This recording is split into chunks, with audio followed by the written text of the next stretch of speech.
বগুড়া শহরের অনেক ঐতিহ্যবাহী একটা খাবার, সেটা হচ্ছে এখানকার আলুর ঘাটি। মহেস্থানের কটকটি, শেরপুরের দই যেমন বগুড়া শহরে সারা বাংলাদেশের মধ্যে অনেক বেশি জনপ্রিয়, ঠিক তেমনি কিন্তু আলুর ঘাটিটাও অনেক বেশি ঐতিহ্যের একটা নিদর্শন বলতে পারেন। আজকের এই ভিডিওর মাধ্যমে আপনাদেরকে দেখানোর চেষ্টা করব বগুড়া শহরের বিখ্যাত আলুর ঘাটি কিভাবে রান্না করা হয়। আসসালামু আলাইকুম সবাইকে। আজকে সকাল সকাল বাসা থেকে বের হয়ে গেছি, আর আজকে আমরা যাব একটা জায়গাতে, সেখানে কিন্তু মজলিসের জন্য 1000 থেকে 1500 মানুষের আয়োজন করা হচ্ছে। বগুড়া শহরে আলু ঘাটি এত বেশি বিখ্যাত হওয়ার পিছনে প্রথমত কারণ হচ্ছে বগুড়া শহরে সব থেকে বেশি চাষ করা হয় কিন্তু এই আলু ঘাটি তৈরি করার জন্য প্রথমত আলুগুলোকে খুব সুন্দরভাবে পরিষ্কার করে সেগুলো কিন্তু সেদ্ধ করা হয়। আমার আন্দার বয়স হলো ধরেন 40 বছর।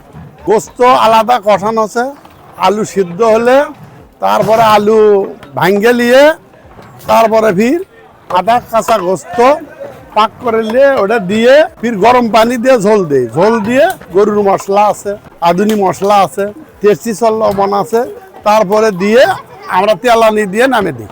আজকে যেহেতু শুক্রবারের দিন, মজলিসের একটা দিন ছিল, এজন্য আমরা সরাসরি নামাজ শেষ করে চলে আসি মজলিস প্রাঙ্গণে। আমরা যে স্কুল মাঠে এখানে এসেছিলাম, এখানে প্রায় 1 থেকে 1500 মানুষের আয়োজন করা হয়েছে। একে একে সবাই উপস্থিত হলে কিন্তু প্লেট দেওয়া হয় খাবার দেওয়ার জন্য। যেহেতু নামাজ শেষ করার পরে এখানে একদম খাড়া দুপুর বেলায় এসেছি, এজন্য কিন্তু অনেক বেশি রোদ ছিল। অতিরিক্ত রোদ হওয়ার কারণে অনেকে কিন্তু হাতের যে প্লেটটা ছিল এটা অনেকে পাখা বা ছাতি হিসাবে ব্যবহার করছিল। আর তার কিছুক্ষণ পরে কিন্তু খাবার দেওয়া শুরু হয়ে যায়। প্রথমত দেয় সাদা ভাত, তারপরে দেওয়া হয় বগুড়া শহরের বিখ্যাত আলুর ঘাটি সবার প্লেটে। আপনারা হয়তো অনেকে জানেন আমার বাসা কিন্তু বগুড়াতে না, আমার বাসা কিন্তু রাজশাহীতে। তো রাজশাহীর মানুষ হিসেবে কিন্তু এই প্রথম আমি এরকম একটা মজলিসে সবাই একসাথে বসে থেকে ট্রাই করছি বগুড়ার বিখ্যাত আলু ঘাটি। আমি এখানে বসে থেকে আলু ঘাটিটা ট্রাই করছিলাম, আমার কাছে কিন্তু অনেক বেশি ভালো লেগেছে এই মজলিসের আলু ঘাটি। এখানে প্রায় 1 থেকে 1500 মানুষের আয়োজন করা হলেও তার থেকে কিন্তু অনেক বেশি লোক হয়ে গেছিল। তারপরে কিন্তু আলহামদুলিল্লাহ সবাই কিন্তু ভালোভাবে খাওয়া দাওয়া করেছে।